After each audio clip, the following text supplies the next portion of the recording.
আউযু বিল্লাহি মিনাশ শাইতানির রাজিম। বিসমিল্লাহির রহমানির রহিম।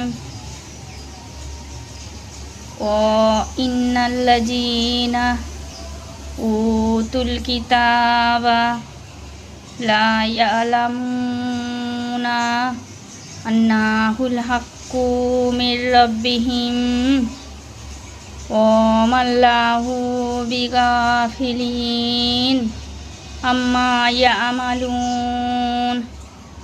ওয়ালা ইন আতাইতাল্লাযীনা উতুল কিতাবা বিকুল্লি আয়াতিম মা তাবিউ কিবলাতাকা ওয়ামা আনতা বিতাবিইন কিবলাতাহুম ওয়ামা বা'দুহুম বিতাবিইন কিবলাতা বা'দিন ওয়ালা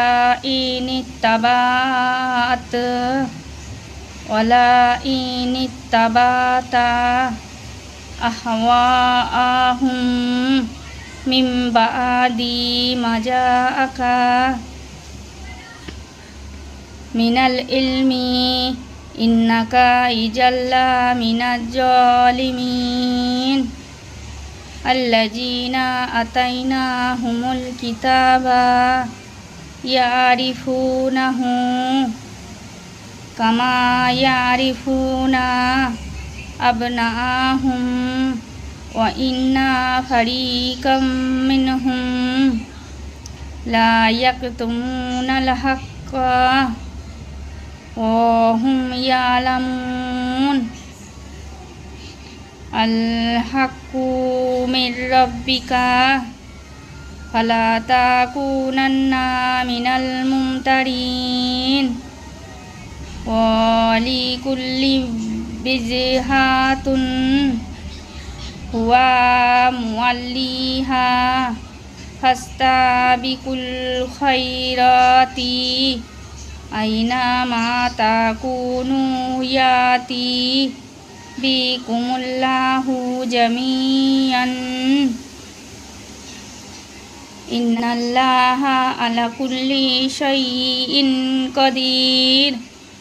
ও মিন হাইসু খারাজতা ফাওয়াল্লি ওয়াজহাকা।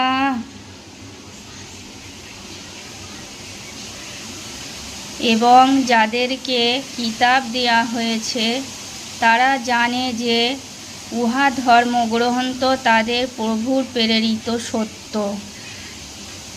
তারা যা করে সে সম্বন্ধে আল্লাহ উদাসীন নন।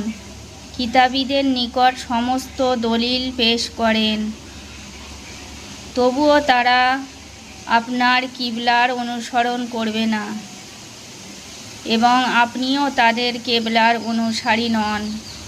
এবং তাদের কিছু সংখ্যক লোক পরস্পরের কিবলার অনুসারী নয়। আপনার নিকট ইলম আসার পর যদি ওদের প্রবৃত্তির অনুসরণ করেন, নিশ্চয় তখন আপনি জালিমদের অন্তর্ভুক্ত হবেন।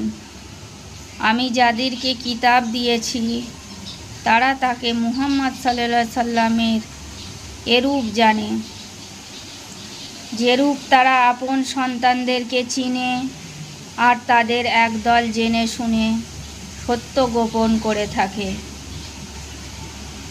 হক উহাই যা প্রভুর নিকট থেকে প্রাপ্ত, সুতরাং সংশয়কারীদের অন্তর্ভুক্ত হবেন না। প্রত্যেকের নির্দিষ্ট দিক আছে, সেদিকে সে মুখ করে। সুতরাং সৎ কাজে প্রতিযোগী হও। তোমরা যেখানে থাকো না কেন আল্লাহ সকলকে একত্র করবেন। আল্লাহ সর্ববিষয়ে সর্বশক্তিমান।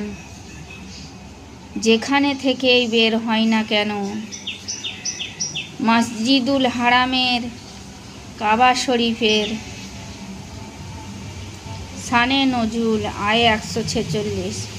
হজরত ওমর রাদিয়াল্লাহু তাআলা ইহুদিদের সম্পর্কে ধর্মতত্ত্ববিদ পদ্রী বর্তমানে মুসলিম হজরত আবদুল্লাহ ইবনু সালামকে জিজ্ঞেস করলেন, তোমরা কি মুহাম্মদ সাল্লাল্লাহু আলাইহি সাল্লামকে তেমনি চিনো যেমনি তোমাদের সন্তানদেরকে চিনো? তিনি উত্তর দিলেন যে, হ্যাঁ, বরং আরও ভালোভাবে চিনি।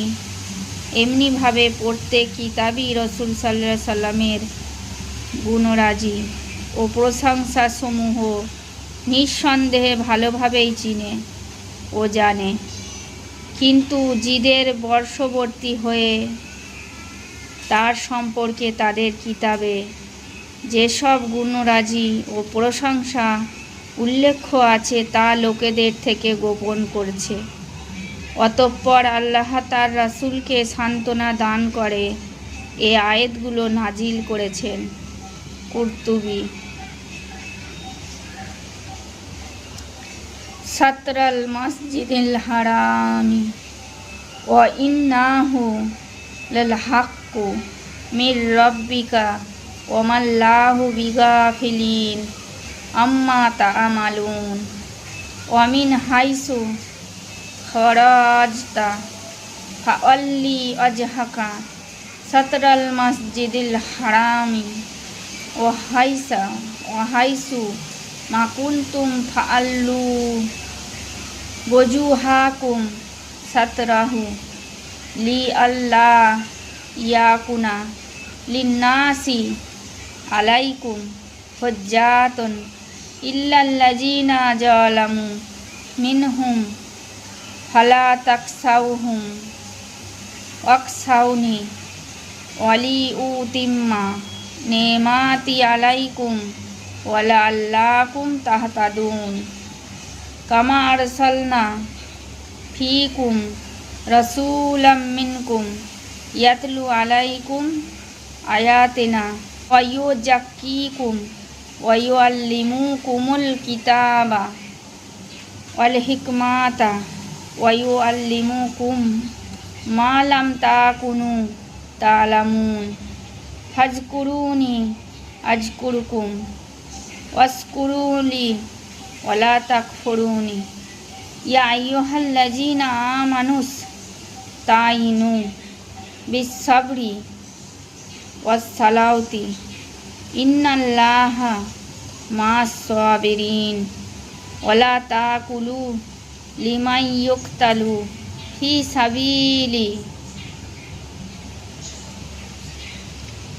দিকে চেহারা ফিরান, ইহা আপনার প্রভুর নিকট থেকে প্রেরিত সত্য। তোমরা যা করো সে সম্পর্কে আল্লাহ গাফিল নন। আপনি যেখান থেকে বের হন না কেন মসজিদুল হারামের দিকে চেহারা ফিরিয়ে রাখুন এবং তোমরা যেখানেই থাকো না কেন উহার দিকে মুখ ফিরাবে, যাতে তাদের মধ্যে জালিমগণ ব্যতীত অন্যরা তোমাদের বিরুদ্ধে বিতর্ক না করে। সুতরাং তাদের ভয় করো না, একমাত্র আমাকে ভয় করো, যাতে আমি আমার নিয়ামত তোমাদের পূর্ণরূপে দান করতে পারি এবং সম্ভবত তোমরা সৎপথ প্রাপ্ত হবে, যেমন আমি তোমাদের নিকট তোমাদেরই একজনকে রাসূল করে পাঠিয়েছি, যে তোমাদের নিকট আমার আয়াতসমূহ পাঠ করে, তোমাদের পবিত্র করে আর কিতাব ও হিকমত শিক্ষা দেয়, তোমরা যাতে অজ্ঞ ছিলে তা শিক্ষা দেয়। অতএব তোমরা আমাকে স্মরণ করো, আমিও তোমাদের স্মরণ করব। তোমরা আমার প্রতি কৃতজ্ঞ হও, অকৃতজ্ঞ হইও না। হে ঈমানদারগণ, ধৈর্য ও নামাজের দ্বারা তোমরা সাহায্য প্রার্থনা করো। নিশ্চয় আল্লাহ ধৈর্যশীলদের সাথে আছেন এবং আল্লাহর পথে যারা নিহত হয়। টিকা আয়ে 151। যে সমস্ত বিষয়ে জ্ঞান লাভ করার জন্য প্রাচীন কিতাবসমূহ ও বিবেক বুদ্ধি যথেষ্ট নয়, তা শিখবার জন্য একজন মহাজ্ঞানী নবী প্রেরণের জন্য হজরত ইব্রাহিম সাল্লাম আল্লাহ তাআলার নিকট দোয়া করেছিলেন। দোয়া কবুল করে আল্লাহ তাআলা রসুল সাল্লাল্লাহু আলাইহি সাল্লামকে প্রেরণ করেন। ওয়াকো টিকা আয়ে 153। রাসূল সাল্লাল্লাহু আলাইহি সাল্লাম যখন কোনো কঠিন অবস্থায় সম্মুখীন হতেন তখন নামাজ পড়তেন। সবর দু প্রকার, হারাম ও পাপ কার্য বর্জনের সবর, দুই ইবাদত ও নৈকট্য লাভের কার্য সম্পাদনের সবর। দ্বিতীয় সবরে সওয়াব বেশি, কারণ এটাই জীবনের উদ্দেশ্য। তৃতীয় সবর হলো বিপদাপদে সবর। তা ইবনে কাসির।